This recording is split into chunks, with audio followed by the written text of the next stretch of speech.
Hello friends, welcome to kitchen art. So friends, તમે ક્યારેય કાચી કોબીમાં કોર્નફ્લોર નાખીને કોઈ રેસીપી બનાવી છે? જો ક્યારેય પણ આ રીતે કાચી કોબીમાં કોર્નફ્લોર નાખીને રેસીપી ન બનાવી હોય તો આ વિડીયોને જરૂરથી જોજો. મારી ગેરંટી છે કે વિડીયો જોયા પછી તરત જ તમે આ રેસીપી ઘરે બનાવશો. એકદમ હોટલ સ્ટાઇલથી આજે આપણે આ રેસીપીને ઘરે બનાવતા શીખીશું. રેસીપી સારી લાગે તો લાઈક અને શેર કરજો.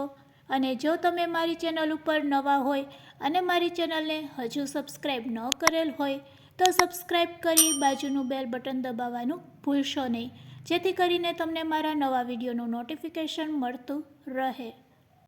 અહીંયા સૌપ્રથમ આપણે કોબીને લેશું અને કોબીના આ રીતે મોટા ટુકડા કરી લેશું.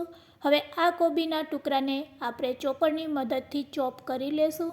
તો આ રીતે જો મોટા ટુકડા કરેલા હશે તો ચોપરમાં આપણે સહેલાઈથી તેને ચોપ કરી શકીએ છીએ. તો ચોપરની મદદથી તેને એકદમ બારીકાઈથી ચોપ કરી લેશું. આ રીતે ચોપરની મદદથી આપણે જેટલા પણ મોટા ટુકડા લીધેલા છે તેને આપણે ચોપરમાં આ રીતે થોડાક એડ કરતા જઈશું અને તેને એકદમ સારી રીતે ચોપ કરી લેશું. ફ્રેન્ડ્સ, અત્યારે બજારમાં ખૂબ જ સસ્તી કોબી મળે છે, તો કોબીનો તમે આ રીતે સરસ નાસ્તો બનાવી શકો છો. અહીંયા સરસ આપણી કોબી છે એ મેશ થઈ ગઈ છે, તો તમે જોઈ શકો છો. બસ આ રીતે એકદમ ચોપરની મદદથી આપણે કોબીને આ રીતે એકદમ ઝીણી ચોપ કરી લેશું અને હવે તેને મિક્સિંગ બાઉલમાં કાઢી લેશું. જે રીતે આપણે કોબીને મેશ કરી છે તે જ રીતે હવે આપણે ગાજરને પણ મેશ કરી લેશું. તો એક મીડિયમ સાઇઝનું આપણે ગાજર લેશું અને તેને આ રીતે કટ કરી લેશું. મોટા ટુકડામાં આ રીતે કટ કર્યા પછી તેને પણ ચોપરમાં આપણે લઈ લેશું અને ચોપરની મદદથી તેને પણ આપણે મેશ કરી લેશું. તો અહીંયા આપણું ગાજર પણ મેશ થઈને રેડી છે. બસ આ રીતે તેને પણ મેશ કરી લેવાનું અને એકદમ ઝીણું આ રીતે ચોપ કરી લેવાનું. ચોપ કરેલા આ ગાજરને પણ હવે આપણે એક નાની વાટકીમાં કાઢી લેશું. આ રેસીપી બનાવવા માટે આપણે કોબીના ચોથા ભાગ જેટલી કોબીને આ રીતે ચોપ કરી લીધી છે અને એક મીડિયમ સાઇઝનું ગાજરને ચોપ કરેલું છે. તેમાંથી આપણે 4 ચમચી જેટલું ગાજર છે એ કોબીમાં એડ કરી દઈશું. સાથે તેમાં આપણે 1 ચમચી જેટલું સમારેલું કેપ્સિકમ મરચું પણ એડ કરી દઈશું. કેપ્સિકમ મરચાં એડ કર્યા પછી તેમાં આપણે ઝીણી સમારેલી લીલી ડુંગળી એડ કરી દઈશું 2 ચમચી જેટલી. 2 ચમચી જેટલી ડુંગળી એડ કર્યા પછી 1 ચમચી જેટલો આપણે ગરમ મસાલો અને કાશ્મીરી લાલ મરચું પાવડર 2 ચમચી એડ કરશું. કાશ્મીરી લાલ મરચું પાવડર એડ કરવાથી તેનો ટેસ્ટ અને તેનો રંગ ખૂબ જ સરસ લાગશે. સાથે સ્વાદ અનુસાર મીઠું નાખી દઈશું. મીઠું નાખ્યા પછી હવે તેમાં આપણે બાઇન્ડિંગ માટે કોર્નફ્લોર નાખીશું. તો અહીંયા આપણે 1 કપ જેટલો કોર્નફ્લોર નાખીશું. 1 કપ એટલે કે 3 ચમચી જેટલો કોર્નફ્લોર નાખીશું. સાથે 2 ચમચી ચોખાનો લોટ અને 2 ચમચી મેંદાનો લોટ. ચોખાનો લોટ ન હોય તો તેની જગ્યાએ તમે 1 ચમચી વધારે મેંદાની એડ કરી શકો છો અને મેંદો ન હોય તો ચોખાનો લોટ, બંનેમાંથી એક પણ ચાલે છે. હવે બધા લોટને આ રીતે એડ કર્યા પછી તેને હાથેથી આ રીતે મિક્સ કરીશું. હાથેથી આ રીતે મિક્સ કરવાથી લોટ છે એ મસાલા અને કોબી સાથે સારી રીતે મિક્સ થઈ જશે અને કોબીમાં જે પાણી હોય છે તેનાથી જ આપણો લોટ બંધાઈને રેડી થઈ જશે. અહીંયા આપણે બિલકુલ પાણી નાખવાની જરૂર નથી, કારણ કે કોબીમાં જ એટલું પાણી હોય છે કે તેનાથી આ લોટ સરસ બંધાઈ જાય છે. તો અહીંયા આપણું મિશ્ર રેડી છે. તેમાંથી આપણે નાના આ રીતે બોલ્સ બનાવશું. તો ફ્રેન્ડ્સ, તમે હવે સમજી ગયા હશો કે આપણે શું બનાવી રહ્યા છીએ. હા ફ્રેન્ડ્સ, આજે આપણે મંચુરિયન્સ બનાવી રહ્યા છીએ. તો કોબીમાંથી ખૂબ જ સરસ ટેસ્ટી એવા મંચુરિયન્સ બનીને રેડી થશે. અને જો આ રીતે તમે એકવાર બનાવશો તો બાળકોને પણ ખૂબ જ ભાવશે અને એકદમ હોટલની સ્ટાઇલથી આજે આપણે આ મંચુરિયન્સ બનાવી રહ્યા છીએ. કોબી અને લોટનો માપ પરફેક્ટ હશે તો મંચુરિયન્સ એકદમ હોટલની સ્ટાઇલ જેવા બનશે. તો આપણે તેમાંથી આ રીતે મીડિયમ સાઇઝના બોલ બનાવી લેશું.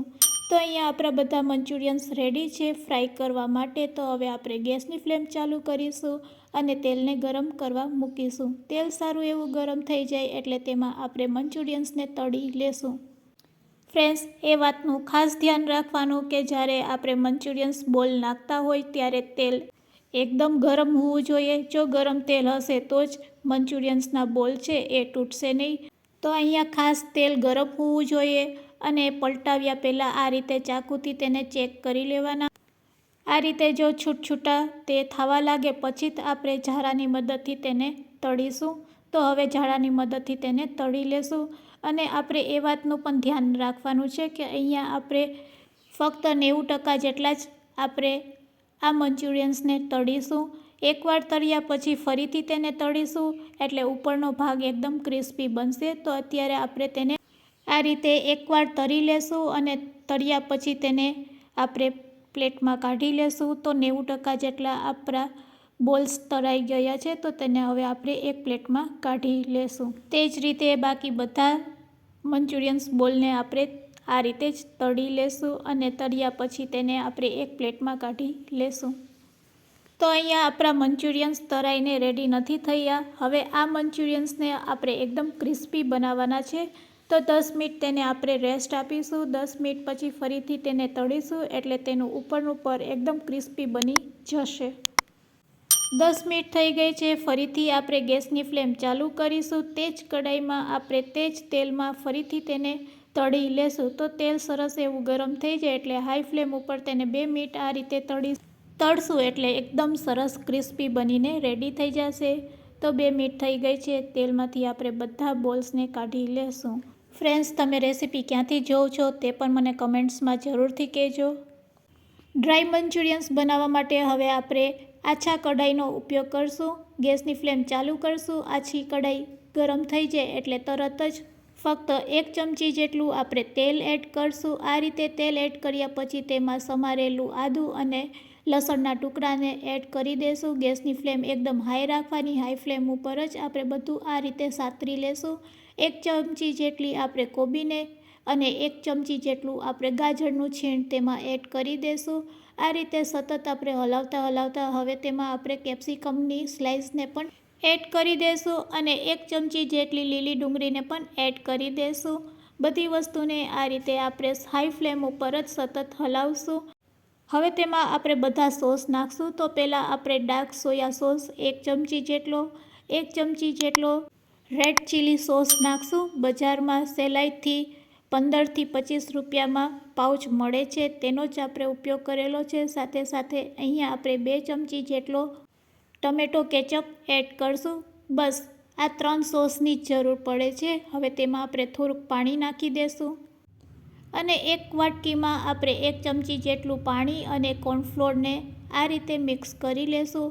1 ચમચી જેટલો કોર્નફ્લોરને પાણીમાં આ રીતે મિક્સ કરી તેની સ્લરી બનાવી અને તેને એડ કરી દેશું. પછી જો એવું લાગે કે સોયા સોસ ઓછો છે તો ડાર્ક સોયા સોસ આપણે ફરીથી તેમાં થોડોક એડ કરવાનો અને પછી રેડી કરેલા મંચુરિયન્સ બોલને તેમાં એડ કરી દેવાનું. તો આ રીતે તમે ડ્રાય મંચુરિયન્સ બોલ બનાવીને રેડી કરી શકો છો.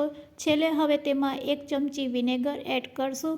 વિનેગર એડ કરવાથી આ મંચુરિયન્સનો ટેસ્ટ ખૂબ જ સરસ આવે છે અને હોટલ કે રેસ્ટોરન્ટમાં પણ આ રીતે જ મંચુરિયન્સ બનાવવામાં આવે છે. જો તમે પહેલીવાર બનાવતા હોય તો એકવાર જરૂરથી ટ્રાય કરજો. ખૂબ જ ખાવામાં ટેસ્ટી લાગે છે અને બાળકોને ખૂબ જ ભાવશે. હવે ગેસની ફ્લેમ બંધ કરી તેના ઉપર આપણે લીલી ડુંગળી આ રીતે સ્પ્રિંકલ કરીશું. તો રેડી છે ડ્રાય મંચુરિયન્સ. સર્વ કરવા માટે તેને આપણે કોબીના પાન ઉપર સર્વ કરીશું. આપણા મંચુરિયન્સ કેટલા સોફ્ટ બન્યા છે તેને હું તોડીને પણ બતાવું છું. એટલા સોફ્ટ કે ચમચીથી તરત જ તૂટી જાય છે. ફ્રેન્ડ્સ, આજની આ રેસીપી તમને કેવી લાગી તે મને કમેન્ટ્સમાં જરૂરથી કહેજો અને રેસીપી સારી લાગી હોય તો શેર કરવાનું ભૂલશો નહીં. Thanks for watching. ફરી મળીશું એક નવી રેસીપી સાથે.